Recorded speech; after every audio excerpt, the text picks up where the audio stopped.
이번 주 금요일 날 목사님들께 모여서 저희들 기도하고 예배를 드렸습니다. 한 달마다 원래 마지막 주 금요일 날 모이게 했는데 상황이 좋지 않아서 목사님들께 예배를 드리면서 여러 가지 또 이야기를 나누면서 또 교감을 하게 되었습니다. 참 어려운 시국입니다, 여러분들. 이 사태가 언제 끝날지 모르겠습니다. 하지만 우리 함께 기도하면서 그런 믿음으로 극복하는 우리가 되었으면 좋겠습니다. 자, 바울은 로마 성도들을 향해서 하나님께 감사했습니다. 감사한 이유가 뭐죠? 바로 그들의 믿음이 교회 밖으로 나타내어졌다는 거예요. 저는 좀 생각해 봤습니다. 이들이 믿음이 어떤 믿음이었을까라는 거죠. 여러분 생각하는 믿음이 어떤 게 믿음입니까? 사람들이 저 사람 믿음이 좋다라고 말하죠. 저 사람 믿음이 굳건해라고 말할 때 그 믿음의 기준이 뭐죠? 근데 우리가 말하는 믿음의 기준은 보면은 겉으로 드러나는 모습이 있잖아요. 물론 그게 틀린 건 아니에요. 그런데 때로는 그 믿음이 우리가 잘못된 믿음일 수도 있다는 겁니다. 오늘 제가 그걸 나누고 싶거든요. 오늘 우리가 2주째 나누면서 오늘 본문의 주제가 뭐냐면 의인은 믿음으로 산다라는 말씀이거든요. 우리가 교회 다니는 많은 사람들이 믿음을 말하는데 도대체 이 믿음이 무엇이고 오늘 지난주에 바울은 이 믿음 때문에 예수 그리스도 안에서 하나님께 로마에 있는 성도들을 감사했거든요. 좀 나누고 싶다는 것이죠. 그래서 바울은 영적으로 두 가지를 기도했다고 말씀드렸습니다. 첫 번째는 하나님께 나는 어떻게 해서든지 내가 하나님 뜻 가운데 로마로 가겠다는 거예요. 그러나 분명한 것은 바울은 자기 뜻이 아니었습니다. 하나님의 뜻이었어요. 무슨 말씀이냐면 믿음 안에 산다, 복음 안에 산다라는 것조차도 바울은 하나님 안에서 하나님 뜻 가운데 행했다는 겁니다.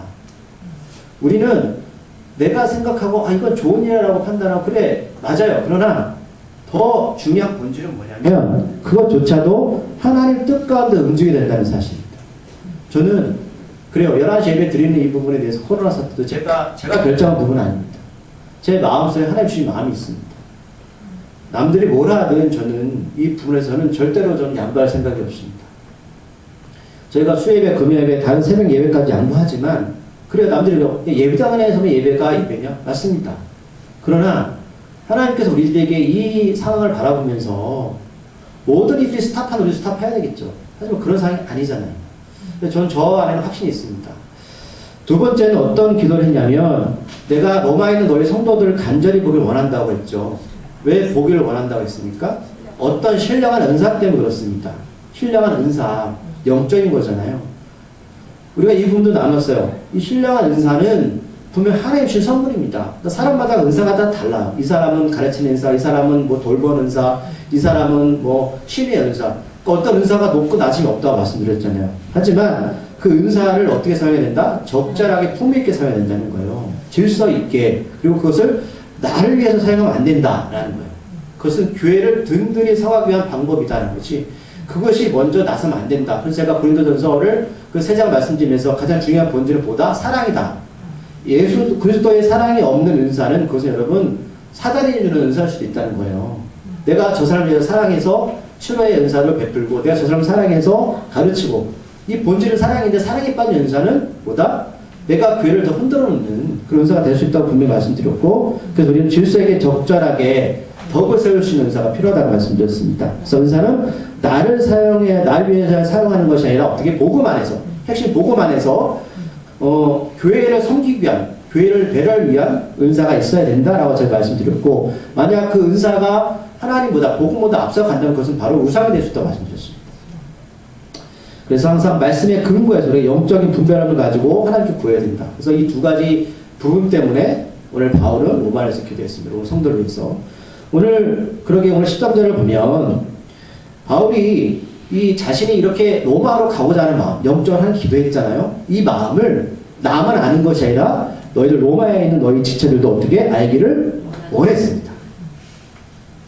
그러니까 이게 무슨 바울이 자기를 자랑하는 것은 아니죠. 그러니까 교회가 어떤 것이냐, 복음이 어떤 것인지를 분명히 이 로마에 있는 성도들 지체들이 알기를 원했다는 겁니다. 내가 너희들에게 복음을 전하는데 복음 안에는 분명히 어떤 해석이 있고 뜻이 있는데 내가 이것 때문에 내가 기도하고 있어. 근데 너희들 이것들에 대해서 분명히 알기를 원해 라는 거예요. 여러분들이 그럼 믿음이라서 여러분 내가 자랑거리가 아니라 내가 이 믿음을 가지고 어떤 구체적인 어떤 제가 말씀드릴 건데 이것을 사람들에게 전할 필요가 있다는 사실이죠. 예, 이것 때문에 기도했다는 사실입니다. 그래서 오늘 바울이 그러면 13절에서 왜 그 애틋한 마음, 왜 이들에게 뭘 또 주고 싶을까라는 것. 신령 은사를 통해서 오늘 13절에 보면 뭐냐면 로마 성도들이 이방인들처럼 되길 원했습니다. 자, 오늘 이방인들은 자, 초대교회에 그리스도인은 두 부류의 그리스도인들이 있었어요. 유대인이었다가 회심해서 예수 믿었던 그리스도인. 그리고 그 밖에 그러니까 이방인들이죠. 헬라인이나 또는 타 종교를 믿던 사람들이 예수를 믿고 들어갔던 이방인 그리스도인들. 이 두 부류의 그리스도인들이 안에 속했다는 거예요. 근데 바울이 볼 때 처음부터 어릴 때부터 하나님을 믿다가 예수를 믿었던 그 로마에 있는 유대 그리스도인들이 보면 이방 그리스도보다 뭔가 부족했습니다. 그래서 내가 너희를 볼 때는 이방인들처럼 뭔가 따르길 바래. 이방인들 예수님 믿고 있는데 이런 부분이 있어. 근데 이런 부분들이 너 유대 그리스도 너희들 있잖아. 좀 배웠으면 좋겠어. 그래서 이 부분 때문에 간절히 가길 원했고 그들에게 신령한 은사를 주길 원했다는 사실이에요. 그럼 이게 뭔가라는 거죠, 우리가. 그러면 어릴 때부터 하나님 알았던 사람들이 예수 믿는 거하고 내가 하나님 몰랐는데 예수 믿어서 구원받은 사람들이 뭐가 차이가 있을까라는 거예요. 이 부분을 오늘 바울이 우리에게 말씀하고 있거든요. 구체적으로 10절에 보면 뭐라고 표현했냐면 이게 열매를 맺기 원한다는 거예요. 열매. 그러니까 어릴 때부터 하나님 알았던 사람들이 예수를 믿었는데 이 열매라는 것에서 굉장히 이 사람들에 대해서 좀 이게 희박했던 것 같아요. 이 부분에서. 그런데 타종교나 또는 예수를 몰랐던 사람들이 하나님 몰랐던 사람들이 예수 그리스도를 알고서 회심해서 예수를 믿게 됐는데 이 열매가 구체적으로 나타나기 시작했습니다. 이게 좀 다른 거예요. 우리가 열매를 지난주에 나눴지만 성령의 9가지 열매 말씀드렸죠. 뭐 사랑, 희락, 화평, 오늘 절제. 그런데 우리가 이 9가지 열매만 들으면 막 마음이 깝깝하잖아요. 내가 뭘 사랑해야 되겠고 내가 꼭 뭘 희락을 화평을 누려야 되는 거. 나는 그걸 열매 없는 것 같은데? 라는 생각이 들 때는 이 부분이 굉장히 부담스럽거든요. 그래서 오늘 말씀을 통해서 전에 이 부분이 부담스럽지 않을 말씀드릴 거예요. 왜냐하면 바울이 오늘 로마 성도에게 부담을 주기 위해서 그런 게 아니에요. 어릴 때부터 하나님을 알았던 이 유대인들은 뭐냐면 내가 그냥 하나님 앞에 열심히나 무엇인가 내가 율법적으로 내가 잘하면 그것이 열매인 줄 알았어요. 그런데 이방 그리스도인은 그게 아니거든요. 그러니까 여기서 좀 깨지길 바랬다는 겁니다. 바울이. 그래서 이 성령의 9가지 열매도 이것은 결국은 너희 어떤 행위나 율법적인 위로 드러나는 어떤 열매가 아니라고 분명히 오늘 이 부분을 설명해 주는 거예요. 자, 말씀을 좀 찾아볼게요. 오늘도 좀 말씀 몇 가지 찾아보겠습니다. 요한복음 15장 16절 말씀인데요. 174쪽이거든요. 174쪽 요한복음 15장 16절. 오늘도 성경 구절 몇 구절 찾으셔야지 오늘 바울이 이 설명을 명확하게 이해할 수 있습니다. 요한복음 15장 16절 말씀 찾았습니까? 함께 읽어볼게요. 시작. 너희가 나를 택한 것이 아니요 내가 너희를 택하여서 나니 이는 너희로 가서 열매를 맺게 하고 또 너희 열매가 항상 있게 하여 내 이름으로 아버지께 무엇을 구하든지 다 받게 하려 합니다. 아멘. 사람들은 내가 구원받은 것이 내가 잘해서 내가 무엇을 하나님께 마음이 들어서 구원받다 생각해요. 근데 오늘 요한복음 요한이 뭐라고 말하냐면 너희 구원의 문제는 네가 잘해서 하나님 믿게 된 게 아니야. 하나님 너를 택해서 세운 것 뿐이야. 그리고 그 너를 세워서 하나님께 원하시는 게 뭐가 있냐면 열매인데 열매를 맺길 원하시는데 그 열매가 주체가 나의 하나님이에요. 하나님이죠. 제가 이 포도나무와 포도나무 가지에서 말씀드렸잖아요. 가지는 여러분 능력이 없습니다. 가지는 포도나무한테 붙어 있어야 되는 하나님 우리를 부르신 것 뿐이죠. 콜링. 우리가 할 게 뭐냐면 그 포도나무에 붙어 있어서 수분을 공급받아서 때가 되면 열매를 맺는 것 뿐이에요. 아무리 포도나무 가지가 능력이 있어도 스스로 열매를 맺을 수가 없습니다. 하나님이 이 부분에서 말씀하시는 거거든요. 내가 너희를 선택하고 내가 너희에게 열매를 맺게 하는 거야. 자, 성령의 열매는 여러분 내가 아닙니다. 내가 맺고 싶어서 맺는 게 아니에요. 하나님의 능력이에요. 하나님의 각 사람한테 은사를 원하시면 내가 말씀드렸지만 하나님께 기도해야 되겠죠. 그게 우리 몫이에요. 내가 하나님께 간절히 원하는 우리 몫이지만 내가 하나님께 내가 치료 은사 바랄지라도 하나님의 치료 은사 주시지 않습니다. 왜냐하면 하나님은 우리를 너무나 잘하셔서 우리 각 사람에게 맞는 은사, 열매를 허락하신다는 사실입니다. 그럼 우리가 9가지 열매를 다 맺고 싶어요. 하지만 다 맺을 수가 없습니다. 하면 좋겠죠. 하지만 하나님은 그 사람의 계질이나 상황이나 성격에 맞게 맞는 은사, 맞는 성령의 열매를 허락하신다는 사실입니다. 그러니까 사람들은 그래요. 모두 다 하나님께 오늘 보면 자, 하나님께 아버지께 무엇을 그런지 다 받게 된다는 이 말씀은 여러분 주체가 하나님이시기 때문에 내가 무엇을 원한다 할지도 그걸 주신다는 게 아니라 내가 너희에게 주겠다는 말씀이에요. 다른 거죠. 다른 겁니다. 자, 어떤 사람이 치료 은사를 받고 싶거나 다른 영적인 은사를 개인적으로 받고 싶어 해도 오늘 바울처럼 하나님의 뜻 안에서 구하는 자들은 하나님의 그 맞게 주신다는 사실입니다. 분명한 것은 하나님께서 신자들을 성도들을 부르신 목적은 분명한 것보다 열매를 맺게 하기 위해서입니다. 그러나 어떤 일은 처음에 열매를 잘 맺는 것 같은데 끝이 안 좋을 수 있습니다. 그건 어떤 사람은 처음에는 더디 가는 것 같지만 나중에 열매를 맺을 수 있다는 사실입니다. 자, 그 주체가 뭐냐면 그들이 얼마나 하나님을 신뢰하는가라는 거죠.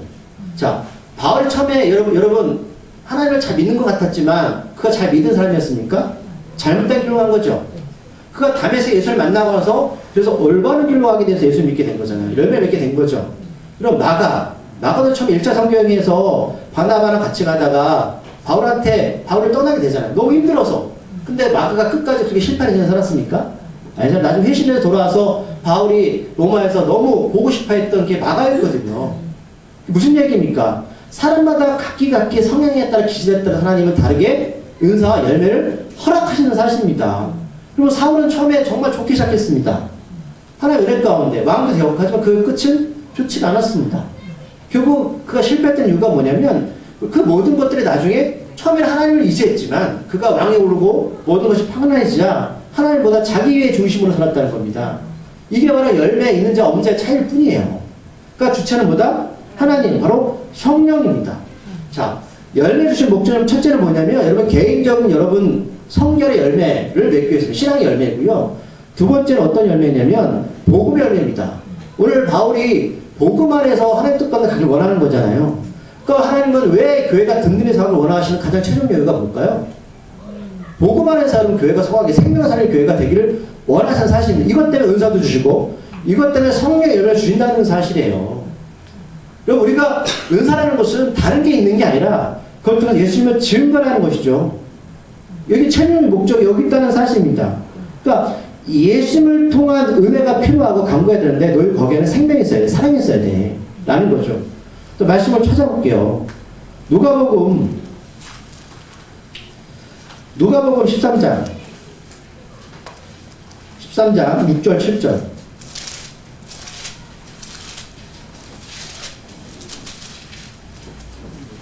117절입니다.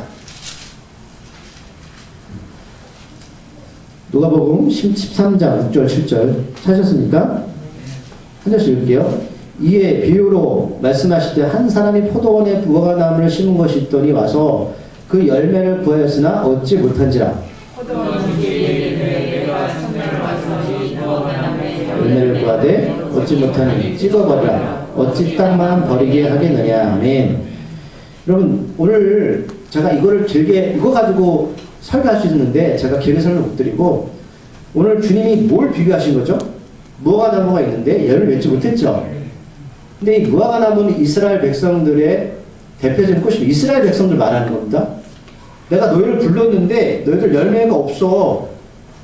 어떻게 하신다? 찍어버리겠다는 거예요. 찍어버리겠다. 여러분 나무를 찍어버리면 어떻게 되죠? 죽어버리는 거죠. 생명을 뺏겠다는 소리입니다. 무서운 말씀이잖아요. 그렇죠? 그러면 우리가 여기서 말하는 핵심은 제가 또 말씀드릴 거예요. 또 마가복음 11장 13절 14절 마가복음 11장 13절 14절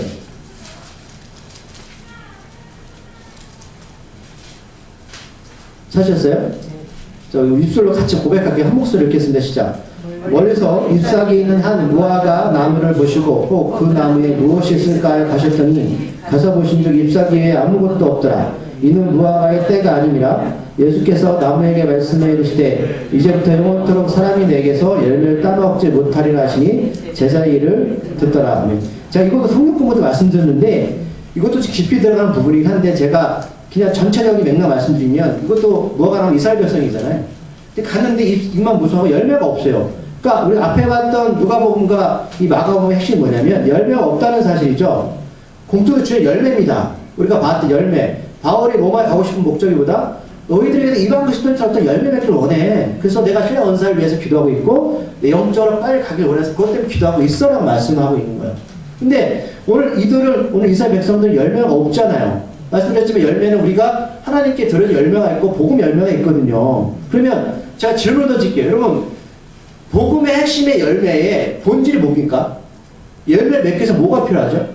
복음 안에서 말씀인데 말씀의 핵심이 누굴 말씀하시나요? 예수 그리스도시잖아요.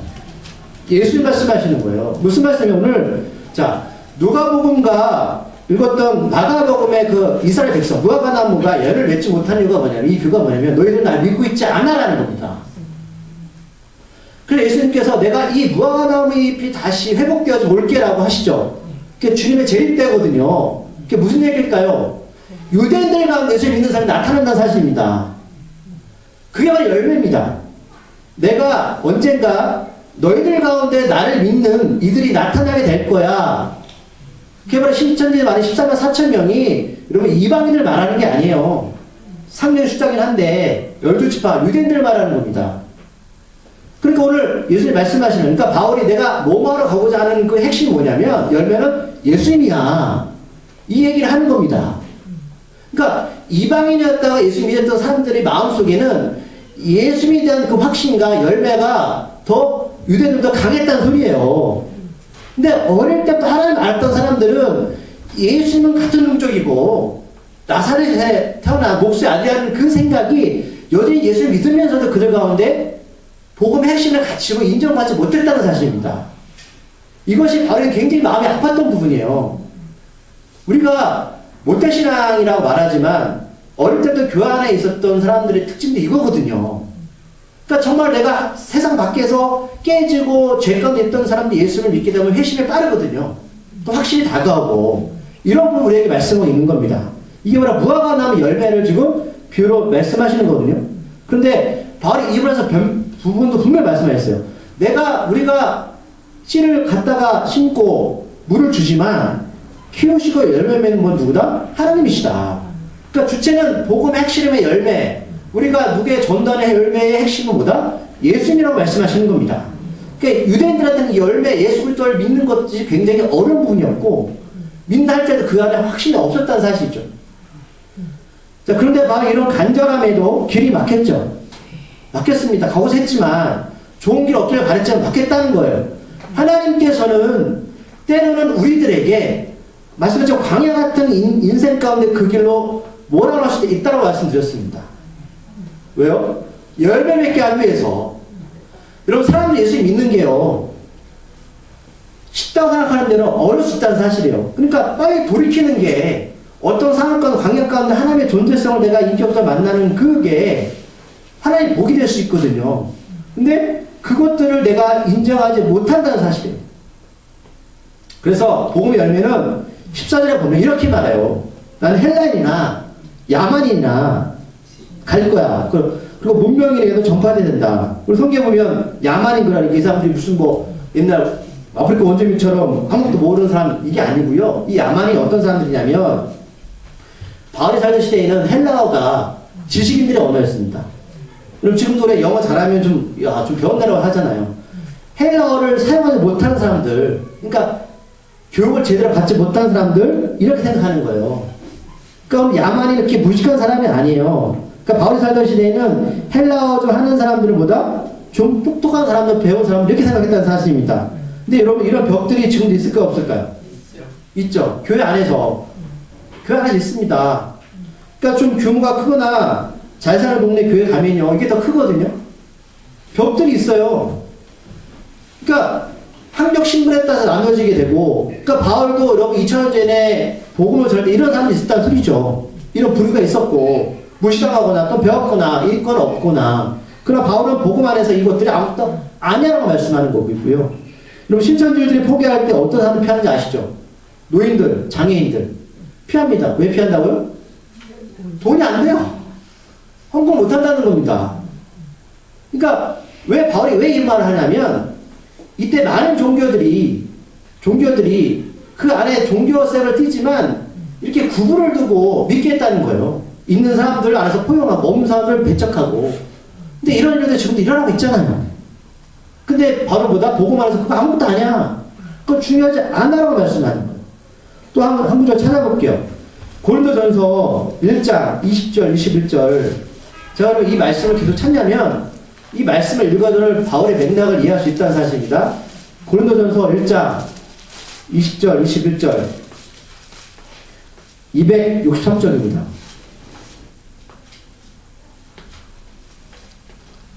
찾으셨어요? 고린도전서 1장 20절 21절 한 절씩 읽겠습니다. 전부 20절 읽을게요. 지혜 있는 자가 어디 있느냐? 선비가 어디 있느냐? 이 세대의 변론가가 어디 있느냐? 하나님께서 이 세상의 지혜를 미련하게 하신 것이 아니냐? 하나님의 지혜에 있어서는 이 세상이 자기 지혜로 하나님을 알지 못하고 하나님께서 이러는 것으로 믿는 자들을 구원하시를 기뻐하셨도다. 아멘. 보세요 여러분. 바울의 복음의 뜻은 확실했습니다. 너희들이 하나님 앞에 똑똑한 척하면 복음 듣지 못해. 이겁니다. 왜요? 십자가는 미련한 겁니다. 십자가 죽음 미련한 거예요. 그렇죠? 예수님의 죽음 정말 똑똑한 자들이 미련한 거기 때문에 그것을 믿을 수 없다는 사실입니다. 그래서 바울이 이렇게 말씀하는 거예요. 하나님은 전도의 미련한 것으로 믿는 자를 구원하시려고 기뻐하셨다. 세상의 모든 종교들은 다 그런 건 아니지만 잘난 사람, 똑똑한 사람들을 모아서 내세우지만 하나님 뜻은 그게 아니었어요. 정말 세상에서 보잘것없고 미련한 것들이 십자가 은혜를 깨닫게 된다는 거예요. 그러면 목사님 저 부자고 똑똑한데 예수 믿기 어려운데 그 소리가 아니라 너희가 정말 십자가 안에서 미련한 자가 되라 말씀합니다. 미련한 자가. 그게 바로 성령의 열매를 맺는 사람들이야 말씀합니다. 우리가 십자가, 제가 그런 삶이었거든요. 저는 교회 다니면 정말 멍청하다고 생각했어요. 바보 같았어요. 신학교 다니는 사람 다 멍청한 사람만 가는 줄 알았어요. 근데 예수 믿게 되니까 멍청해지더라고요. 근데 그게 미련한 것이 십자가 은혜를 더 깨닫게 되는 기회가 되었다는 말씀입니다. 바울은 분명하게 교회 공동체 안에서 어떤 일도 다르지 않다, 똑같다라고 말씀하고 있습니다. 복음 안에서. 이들 모두가 예수님에게 빚진 자이기 때문에 그 빚을 전하고 있다. 사도행전을 보면 바울은 높은 사람한테 복음을 전했습니까? 아니죠. 낮은 사람한테 복음 전했어요? 아니잖아요. 가리지 않고 모든 이들에게 공평하게 복음을 전했다는 사실입니다. 또 찾아볼게요. 고린도전서 9장 19절 23절입니다. 고린도전서 9장 19절 23절 말씀. 자, 찾으셨어요? 한 절씩 읽을게요. 고린도전서 9장 19절 23절 19절 먼저 읽겠습니다. 내가 모든 사람에게서 자유로우나 스스로 모든 사람에게 종이 된 것은 더 많은 사람을 얻고자 함이라. 유대인들에게 내가 유대인과 같이 된 것은 유대인들을 얻고자 하며 율법 아래에 있는 자들에게는 내가 율법 아래에 있지 않으나 율법 아래에 있는 자같이 된 것은 율법 아래에 있는 자들을 얻고자 하며 율법 없는 자에게는 내가 하나님께는 율법 없는 자가 아니요 도리어 그리스도 율법 아래에 있는 자이나 율법 없는 자와 같이 된 것은 율법 없는 자들을 얻고자 함이라. 약한 자들에게 내가 약한 자와 같이 된 것은 약한 자들을 얻고자 하며 내가 여러 사람에게 여러 못이 된 것은 약한 몇 사람이라고 원하노라 하니. 13절 하시겠습니다. 내가 복음을 위하여 모든 것을 생각하면 복음에 참여하자 함이라. 아멘. 그럼 유대인들은요 율법을 목숨까지 여깁니다. 그렇죠? 여러분 뭐가 목숨처럼 여기세요? 그런데 바울은 그게 잘못됐다는 게 아니에요. 나는 복음을 전하기 위해서 그들이 다 맞춰줬다는 거예요. 여러분 목사가 꼽을 칠 수 있죠? 나쁜 거 아니에요 여러분. 여러분들이 남들이 안 하는 거 좋은 데 가서 밥 먹을 수 있어요. 왜 그리스도는 맨날 구주구주가 살아야 됩니까? 여러분 겸손과 옛 청교도적인 생각, 그러니까 뭐냐면 내가 청빈하게 살아야지 구원받는, 여러분 이게 기독교 핵심이 아닙니다. 그래서 뭐 종교의 무슨 무소유를 바라보면서 여러분 그걸 존경하지 마십시오. 무슨 말씀이냐면 내가 저 사람을 내가 전도하기 위해서는 비싼 밥 먹을 수 있고요, 같이 꽃 피실 수 있는 거예요. 무슨 말씀이에요? 내가 그것을 왜 하고 있냐가 중요한 거지 내가 그것을 즐기느냐가 문제가 아니라는 거죠. 내 그것을 쾌락을 즐기기 위해서 하는 것과 내가 오늘 바울처럼 예수님 안에서 복음을 전하기 위해서 하는 그 방법은 다르다는 사실입니다. 우리 분명히 구분하세요. 내가 왜 좋은 차를 타고 다니냐고, 왜 내가 돈을 많이 벌어야 되고, 내가 좋은 아파트를 왜 살고 있어야 되는가? 라는 부분입니다. 그냥 그것이 단순하게 내가 편리주의나 쾌락주의에서 여러분 그것을 원한다면, 그럼 그건 기도는 잘못된 겁니다. 하지만 그걸 통해서 내가 복음을 전하기 위한 도구로 사용하신다면 여러분 하십시오. 하나님 기억에 쓰실 것이고, 여러분 그 열면서 기도하신다면 아까 말씀하신 것처럼 바울이 하나님 그 기도에 응답을 하실 겁니다. 복음을 전하기 위해서는 자신의 중심의 삶이 아니라 예수 중심의 삶, 이게 바로 열매입니다. 그렇게 15절에 보면 뭐라고 말씀했냐면 할 수 있는 대로 말씀해요. 할 수 있는 대로. 자기 의지가 아니잖아요. 내가 하고 싶지만 하나님 뜻 가운데 할 수 있으면, 근데 이게 원어에 보면 뭐라고 표현되어 있냐면 내게 달린 것은 뜨거운 소원이 있다. 나는 내 안에 뜨거운 소원이 있는데 하나님 뜻 가운데 하나님이 원하신다면 난 그렇게 달려갈 거야. 내가 할 수만 있다면. 그러니까 바울은 여러분 할 수 있어요. 자기가 원하면 로마로 오늘도 내일도 갈 수가 있다는 소리죠. 하지만 아니야. 하나님의 사인을 보낼 때까지 나는 그때까지 난 기도만 할 뿐이야. 그리고 나는 하나님이 귀한 길을, 좋은 길을 열어주실 것이고, 난 그래서 너희도 그 신령한 은사를 위해서 기도가 있는 것 뿐이야 라고 말하는 거예요. 그러니까 사람이 어떤 선한 사업을 계획할지라도 하나님 막으시면 멈춰야죠. 멈춰야죠. 그런데 15절 후반절에 보면 이미 믿고 있는 공동체한테 이렇게 말해요. 로마에 있는 너에게도 복음 전하길 원하노라. 그럼 이 사람들이 여러분 예수님 안 믿고 있는 건가? 그 뜻이 아니에요. 사람들은 복음이라 말하면 내가 예수님을 믿지 않고 있는데 어떤 사람이 와서 예수님 전해서 이것만 복음이라 생각하거든요. 복음은 원어에서 기쁜 소식이에요. 그리고 또 더 확대 해석하면 그 사람을 말씀으로 가르치고 양육하는 게 복음입니다. 사람들은 예수님 말씀 딱 듣고 구원받았어. 끝. 이게 아니라 이 로마에 있는 성도들이 말씀 안에서 어떻게 해요? 영적으로 잘 자라나게 하는 거, 내가 너희를 가르쳐줄게. 말씀을. 이 말씀을 하는 거예요. 그러니까 내가 너에게도 복음 전하기를 원하노라. 아직 예수 믿지 않는 게 아니라 믿는 그들에게 말씀을 단단히 사오기를 원한다는 거죠. 그래서 16절에 보면 우리는 잘하는 말씀이 오늘 나옵니다. 오늘 말씀의 주제이기도 하고요. 우리 16절 말씀을 다 같이 한번 읽어볼게요. 오늘 사도행전, 로마서 1장 10절 말씀을 다 같이 읽어보겠습니다. 시작. 내가 복음을 부러워하지 아니하노니 이 복음은 모든 믿는 자에게 구원을 주시는 하나님의 능력이 됩니다. 먼저는 유대인에게로 그리고 헬라인에게보다. 아멘. 자, 바울이 갑자기 부끄러운 얘기하는데 여러분 뭐가 부끄러우세요? 살 때 예를 들면 내가 가난해요. 근데 부자친구를 만났어요. 부끄럽죠? 안 부끄러우세요? 저도 목회자 부끄러울 때 있거든요. 큰게 목사님 만났어요. 부끄럽더라고요. 잘 쓰고, 저는 항상 그러면서 믿음으로 감사합니다 사는지 아세요? 그렇지 않다는 얘기예요. 바울이 여러분, 이 부끄러움을 왜 당하고 있나요? 뭐 때문에? 복음 때문에. 근데 이 복음을 만난 게 언제죠? 다음 생에서 예수님 만날 때잖아요. 그전에는 바울이 부끄러움이 없었어요. 왜요? 잘 나갔거든요.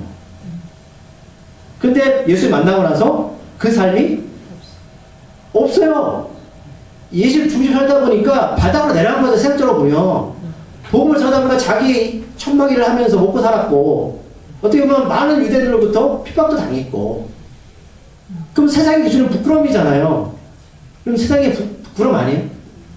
근데 지금 바울이 그 부끄러움은 난 부끄럽지 않아. 왜? 하나님의 구원의 능력이 더 크기 때문에. 여러분 우리가 예수 믿는 게 부끄럽다고 생각하는 사람이 있어요. 그것 때문에 때로는 내가 하나님께 기도할 때 사람들 만나기 싫을 때 있다니까요.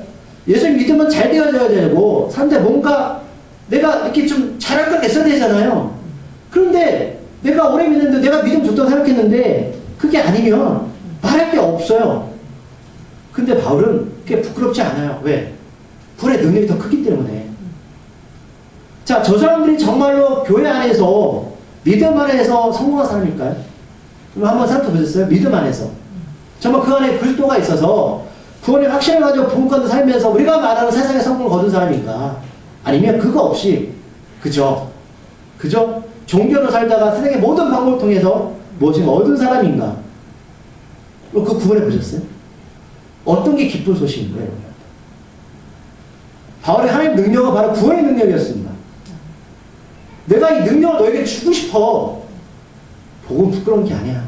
나는 담에서 예수님 만나고 나서 내 삶을 산다고 볼 때는 피폐한 인생이겠지만 난 부끄럽지가 않아. 좀 이 바울의 이 고백이요, 정말 저한테 도전이 됐어요. 제가 처음에 신학교 갈 때에 사람들이 야 신학교 가라고 다 이렇게 칭찬해주고 기다렸을까요? 다 말렸습니다. 개척할 때는요. 다 말렸습니다. 왜 그럴까요? 힘드니까. 복음은 힘든 거예요. 이런 진실이기 때문에.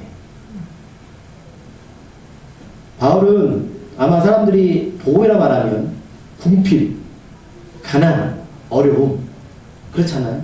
내가 하나님께 내가 말씀대로 살아가면 고난, 역경, 광야 이런 거 떠오르잖아요.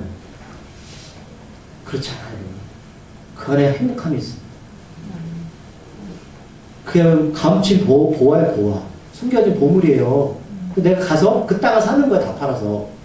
이 복음의 가치를 모르면 여러분, 우리는요 맨날 구원의 능력보다는 여전히 하나님과의 관계를 벽을 두고 살아가는 사람들이 될 겁니다. 그래서 오늘 말씀의 17절에 보면 복음에는 하나님의 의가 나타나서 믿음으로 믿음에 이렇게 한다고 말씀하고 있어요. 자, 오늘 제가 말씀을 정리하면서 두 가지 맥락 오늘 이제 결론을 질 거예요. 자, 하나님의 의가 뭐냐? 믿음 뭐냐는 거죠. 처음에 서두 말씀드렸어요. 하나님의 의 한번 찾아볼게요. 고린도전서 1장 30절.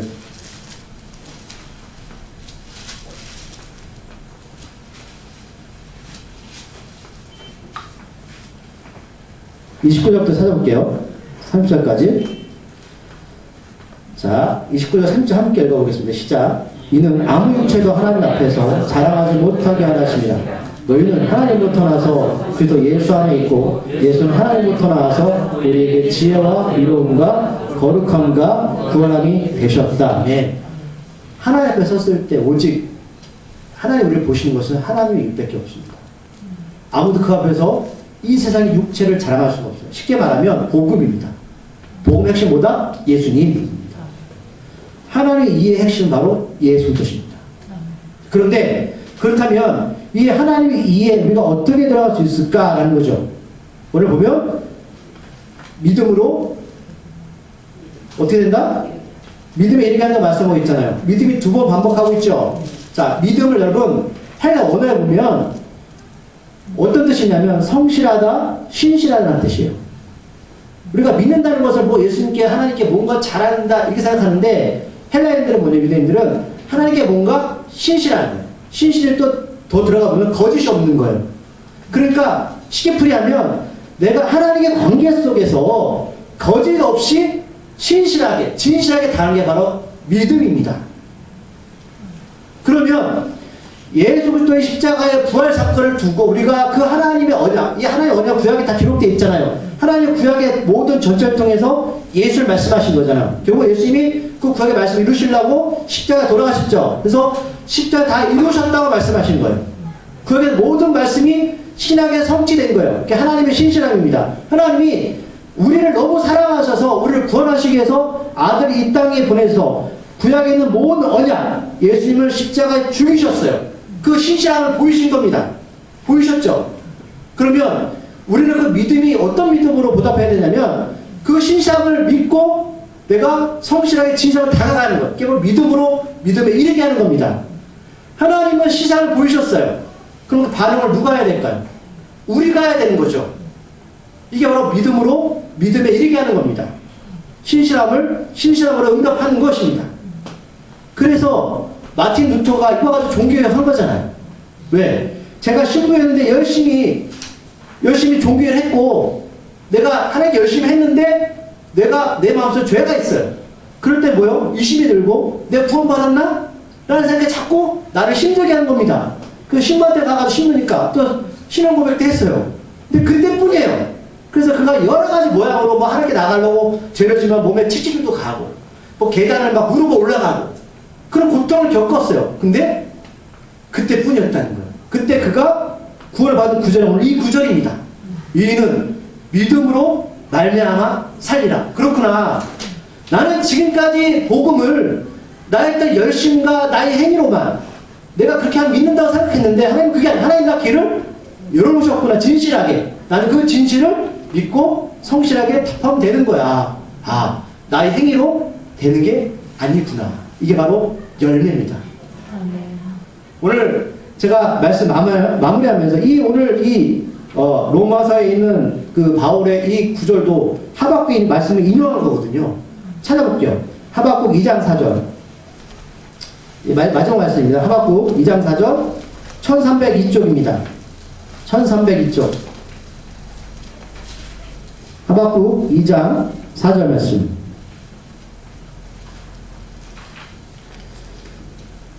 이 말씀을 바울이 인용을 했고 또 바울의 이 말씀을 듣고 깨달아서 마틴 루터가 종교개혁을 한 겁니다. 자, 하박국 2장 4절 말씀 찾으셨습니까? 1302쪽 다 같이 읽어보겠습니다. 시작. 보라, 그의 마음은 교만하며 그의 속에서 정직하지 못하나 이는 그의 믿음으로 말미암아 살리라. 아멘. 오늘 사절에서 명확히 구분하고 있죠. 이인과 이인의 차이가 뭐예요? 정직하지 못한 것, 신실하지 못한 것, 누가 앞에서? 하나님 앞에서 가증한 것, 그런 척 하는 것. 하지만 의인은 하나님 앞에 어떻게? 성실한 사람이에요. 신실한 사람이에요. 이게 바로 믿음입니다. 그래서 어떻게? 구원을 받는다는 거예요.